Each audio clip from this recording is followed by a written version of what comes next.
We want to take a look at some approximate methods for solving ordinary differential equations. These methods allow us to get a feel for the kinds of solutions, and this provides an analytical method for getting a sense of the behavior of the solutions. So there are a number of methods that can be used for this. One method is the method of series expansion.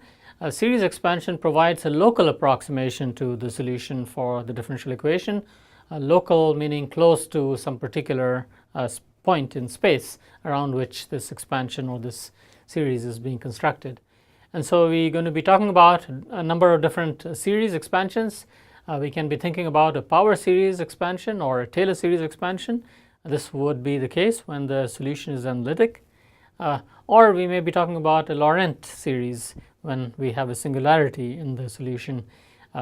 And often we would truncate the series, and an idea associated with truncation is that of linearization. If you keep just one term beyond the first term, then that would correspond to linearization of the series.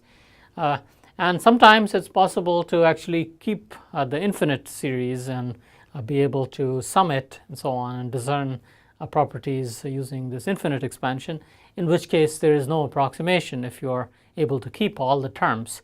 It will become approximate when we truncate.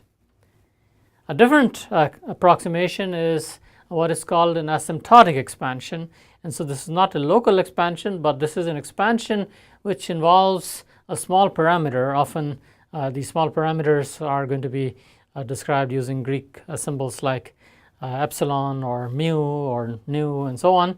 Epsilon typically is a small parameter, much less than 1, and typically dimensionless, so it makes sense to compare it to 1.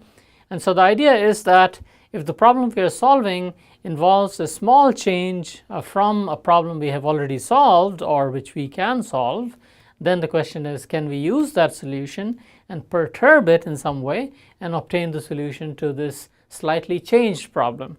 And so this change may be, for example, change in the parameters that describe the problem. And so we know the solution for one value of the parameter, and we want to know the solution for a nearby value of the parameter, and we can use this expansion. And so these expansions, or perturbation expansions, come in two classes. One is called a regular perturbation, and another is a singular perturbation.